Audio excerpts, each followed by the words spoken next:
Good morning students. अब आज का जो टॉपिक है हमारा वो है पॉइंट नंबर 3, गॉस थ्योरम की एप्लीकेशन के अकॉर्डिंग। उसमें हमें क्या करना है, we need to find electric field due to ए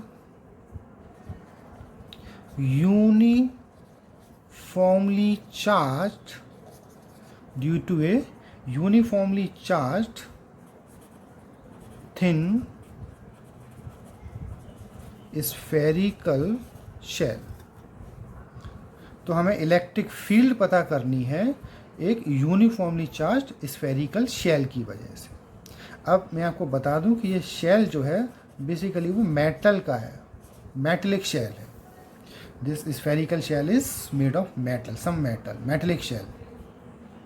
एक और बात, अब तक हमने जो 2 पॉइंट पढ़े वो इनफाइनाइटली लॉन्ग वायर था और इनफाइनाइट प्लेन शीट थी, लेकिन यहाँ पे जो स्फेरिकल शेल है this is not infinite. Here the case is not infinite, the case is not infinite. तो चलते हैं। तो वी अज्यूम दैट कि ये आपके पास एक शेल है, spherical shell made of metal. इस पर कुछ ना कुछ चार्ज होगा। We assume this charge is positive, this is the positive charge, और हमें इसकी वजह से इलेक्ट्रिक फील्ड पता करनी है। कहाँ पर पता करनी है? यहाँ पता करनी है पॉइंट P1 पर। इसके अलावा यहाँ पे इसके सरफेस पर दिस इज़ पॉइंट P2, और इसके अलावा हम इसके अंदर कहीं चले जाते हैं पॉइंट 3 पर। यहाँ पर भी हमें इलेक्ट्रिक फील्ड पता करनी है। This is the centre O of this spherical shell and this is the radius R। This is the radius R of this spherical shell. अब इस पॉइंट O से इस पॉइंट P1 की डिस्टेंस x है। So we can say OP1 equals to x. OP2, this point is P2. So OP2 will be equals to the radius R. अब बचा OP3 obviously less than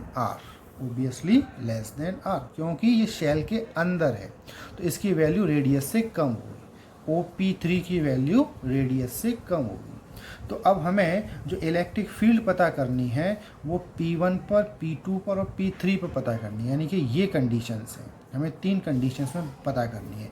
इसका मतलब shell से बाहर इलेक्ट्रिक फील्ड, शेल पर electric field और shell के अंदर इलेक्ट्रिक फील्ड। फिर से सुन लीजिए, शेल के बाहर कितनी इलेक्ट्रिक फील्ड है P1 पॉइंट पर, शेल पर exactly at the surface point P2 यानी कि शेल पर कितनी इलेक्ट्रिक फील्ड है, और शेल के अंदर अगर कोई पॉइंट चले जाएं P3 पर पहुंच जाएं तो इस कंडीशन में कितनी इलेक्ट्रिक फील्ड है। तो हमें इन तीनों ही कंडीशन में इलेक्ट्रिक फील्ड पता करनी है।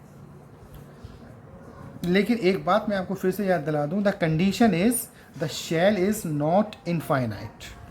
अब अगर इस पर इनफाइनाइट नहीं है तो इस पर जो चार्ज होगा वो उसकी वैल्यू हमें पता होगी, because the charge is not infinite. इस पर जितना चार्ज दिया गया है, so the magnitude of charge available here is known to us. So assume that the charge is Q here, over here. The total charge is Q here. The entire charge on this spherical surface, on this spherical shell is Q। तो आपको total charge कितना आ गया? QR। ठीक है। So the total charge on the spherical shell is Q। We assume that this is Q. The total charge is Q here. The total charge on the spherical shell is Q। तो हमने कितना मान लिया? Charge जो है वो Q है। अब हमें पॉइंट P1 पर, P2 पर और P3 पर इलेक्ट्रिक फील्ड पता करनी है। So let's us start.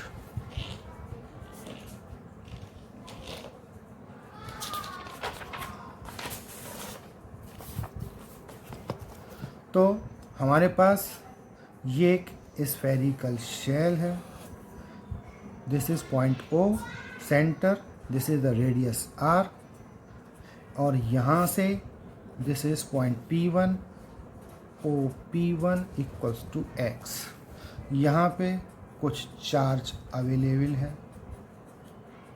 ये जो चार्ज है आपका अवेलेबल, कितना चार्ज है? Q। अब क्या करेंगे, हमें यहाँ पर पॉइंट P1 पर इलेक्ट्रिक फील्ड पता करनी है, तो गॉसियन सरफेस कंसीडर करना पड़ेगा। और गॉसियन सरफेस क्या करेगा? गॉसियन सरफेस तभी अप्लाई कर पाएंगे जब हम इस एंटायर चार्ज को कन्फाइन कर लेंगे। So the Gaussian surface should confine, should enclose the entire charge Q। तो इसके लिए हमने क्या किया, एक ऐसा गॉसियन सरफेस लिया जो इस एंटायर चार्ज को एनक्लोज कर रहा है। This dotted sphere represent the Gaussian surface, and this Gaussian surface as we know is imaginary in nature। और इस गॉसियन सरफेस का जो कि स्फेरिकल इन नेचर नज़र आ रहा है, इसकी रेडियस कितनी हो जाएगी? x। गॉसियन सरफेस की रेडियस x होगी। इट शुड बी क्लियर, क्योंकि इसका जो सेंटर होगा वो भी O ही होगा, because due to the symmetry. तो जो जो हमारा गॉसियन सरफेस है वो इस गिवन स्फेरिकल सेल के कॉन्सेंट्रिक होगा। इसका मतलब सेंटर सेम होगा। तो उस कंडीशन में जो इस गॉसियन सरफेस की रेडियस होगी वो क्या होगी? OP1। तो OP1 is the radius of this Gaussian surface. अब मुझे यहाँ पर इलेक्ट्रिक फील्ड पता करनी है, तो क्या करेंगे, इस सरफेस में से कितना फ्लक्स पास आउट हो रहा है वो मुझे चाहिए। इस सरफेस में से, इस एंटायर सरफेस में से, क्योंकि ये जो एंटायर सरफेस है मेरा, उसमें ये पूरा का पूरा चार्ज एनक्लोज्ड हो गया है। अब जब ये चार्ज एनक्लोज्ड हो गया है तो यहाँ से भी इलेक्ट्रिक फील्ड लाइंस बाहर निकलेंगी, यहाँ से भी, यानी कि हर जगह से रेडियल मैनर में electric field lines pass out हो रही होंगी। तो what is the flux coming out from this Gaussian surface?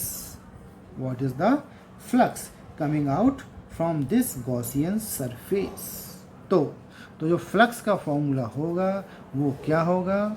EA cos theta. Flux का फॉर्मूला EA cos थीटा। यहाँ पे सरफेस कितना है? एक ही सरफेस है ये।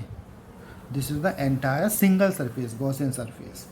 इलेक्ट्रिक फील्ड हर जगह सेम होगी, बिकॉज दिस इज इक्विडिस्टेंस, हर जगह की रेडियस सेम होगी। तो इलेक्ट्रिक फील्ड सेम होगी, एरिया सेम होगा। अब बचा हमें थीटा पता करना है। तो वी नो दैट, हम पहले भी पढ़ चुके हैं कि किसी पॉइंट पर अगर हम एक एलिमेंट एरिया माने, उस पर नॉर्मल ड्रॉ करें, तो नॉर्मल की जो डायरेक्शन होगी ये हमारा एरिया वेक्टर होगा, और यही डायरेक्शन हमारी इलेक्ट्रिक फील्ड की भी है। तो हर जगह यही सिचुएशन होगी। This is area vector and this is the direction of electric field. Same here, this is the direction of area vector and this is the direction of electric field and so on here. तो इन सभी conditions में, क्योंकि जो electric field lines हैं वो radial हैं, तो एरिया वेक्टर भी रेडियल होगा। एरिया वेक्टर भी कैसा होगा? रेडियल होगा। तो उस कंडीशन में जो थीटा आया वो 0 है। तो कॉस थीटा कितना हो गया? 1। तो फाई कितना हो गया? E into A into 1। तो phi equals to E into A. Now what this A? A means this area, this entire area. What is the formula of this? What is the formula of the spherical area? The formula of spherical area is 4 pi r square. This is the radius. लेकिन इस condition में, जो given condition है, इसमें जो radius है वो तो ये है OP1, O, ओ से लेकर P1 तक की distance and which is x। तो आपके पास एरिया क्या बन जाएगा, phi equals to E into 4πx²। This is my equation number 1। Clear? I hope yes. Now अब अगर हम देखें अकॉर्डिंग टू गॉस थ्योरम, तो according to Gauss theorem flux कितना होना चाहिए, the entire charge enclosed in the Gaussian surface. Sigma Q क्या बताता है, सिग्मा क्यू हमें बताएगा कि नेट चार्ज कितना एनक्लोज्ड है, नेट चार्ज कितना एनक्लोज्ड है इस गॉसियन सरफेस के अंदर। तो वो चार्ज कितना एनक्लोज्ड है, क्यू चार्ज एनक्लोज्ड है। तो आपका जो फाई बनेगा वो Q अपॉन एप्सिलॉन नॉट होगा। This is my equation number 2। This is my equation number 2। तो from equation 1 from equation 2 both the flux should be equal, both the flux should be equal। तो क्या हुआ, E into 4πx² equals to Q upon epsilon naught. So we get E equals to Q upon epsilon naught 4πx²। So simply E equals to 4π epsilon naught into Q upon x²। Why x? क्योंकि O से लेकर हमने x क्यों लिया है, क्योंकि O से लेकर P1 तक की डिस्टेंस हमें लेनी है, इसलिए x लिया है। This is the value of electric field at point P1। अब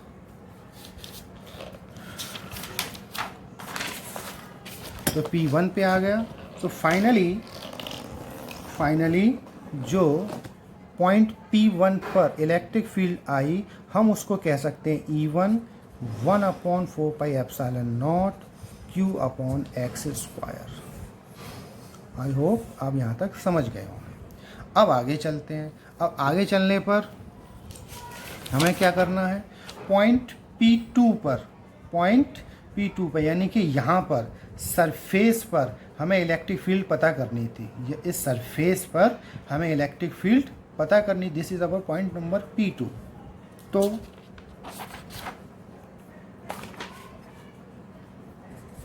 एट P2, तो P2 पे x की वैल्यू क्या हो जाएगी, रेडियस के equal.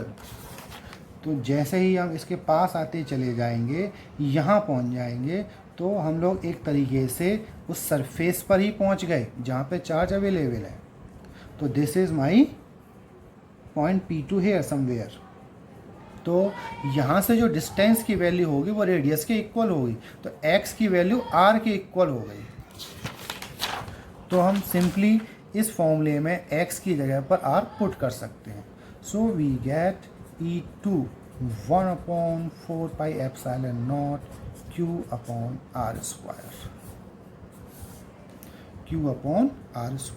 This is the electric field at point number P2, that is exactly at the surface, exactly at the surface। अब हमें क्या करना है, हम इस पॉइंट P2 के अंदर चले गए थे, इस गॉसियन सरफेस के अंदर चले गए थे, इस शेल के अंदर चले गए थे, यहाँ कहीं आ गए थे, और यहाँ पॉइंट P3 था। अब हमें यहाँ पर इलेक्ट्रिक फील्ड पता करनी है। चलिए देखते हैं।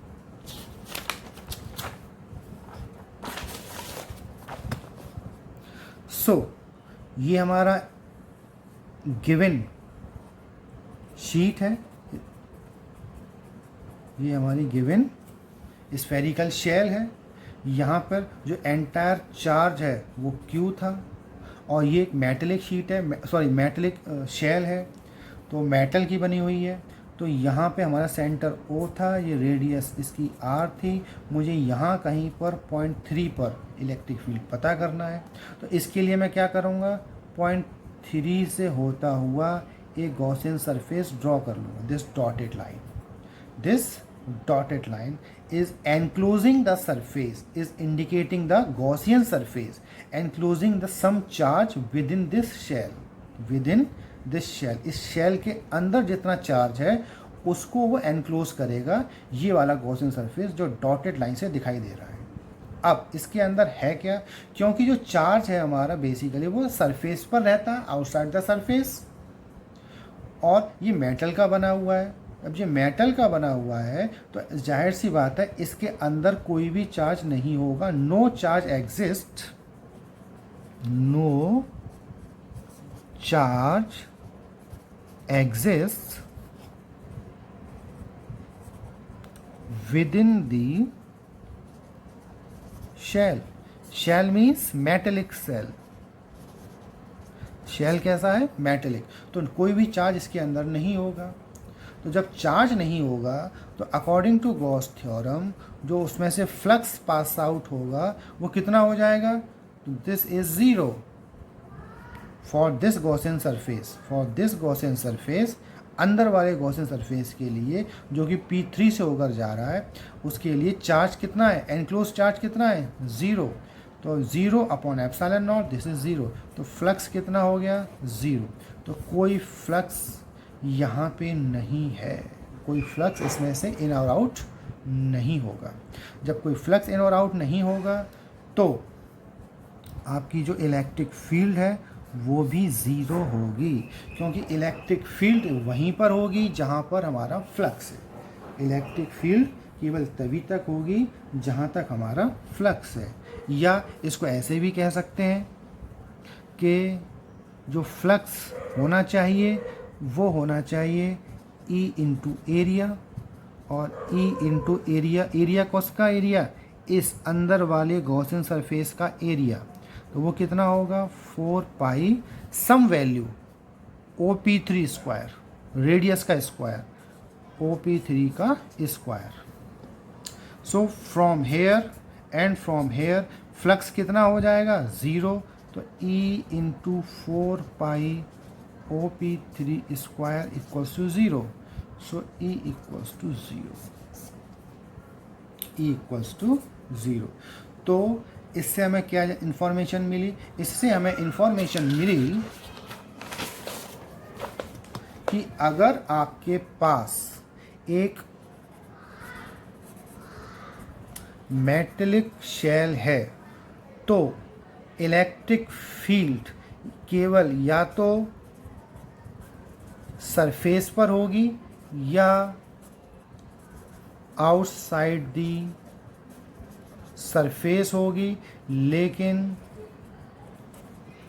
इनसाइड सरफेस नहीं होगी। तो electric field exist only at the surface और outside the surface but not inside the surface. तो ये हमारे लिए स्फेरिकल शेल है। This is the centre O, this is the radius R, and we are going away up to point P1 here, this is X। तो electric field का अगर मैं variation देखूं तो एक ग्राफ प्लॉट करें तो ग्राफ कैसा आएगा, this is my origin and we are heading, this is the distance R and this is the value of electric field along this axis, the value is electric field। तो till from here to here, यहाँ से लेकर यहाँ तक, with in that, यहाँ तक, ये we are with in the spherical shell, तो यहाँ पर कोई चार्ज नहीं होगा, तो इलेक्ट्रिक फील्ड की वैल्यू कितनी होगी, ज़ीरो होगी। तो यहाँ पर इलेक्ट्रिक फील्ड की वैल्यू ज़ीरो होगी, हमें कुछ भी नहीं मिलेगा। तो डिस्टेंस बढ़ रही है लेकिन इलेक्ट्रिक फील्ड की वैल्यू नहीं बढ़ रही है। So we are going up to here. अब इसके लिए हमने क्या किया, एक यही गॉसियन, यही हमारा शेल यहाँ ड्रॉ कर लिया। तो यहाँ पॉइंट तक आपको कोई इलेक्ट्रिक फील्ड नहीं मिली, रेडियस की वैल्यू तक आपको कोई इलेक्ट्रिक फील्ड नहीं मिली। लेकिन जैसे ही आप इसके बाहर जाएंगे, जैसे ही आप इसके बाहर जाएंगे electric field will be there, और फॉर्मूला क्या होगा 1/4πε0 Q/r² या x²।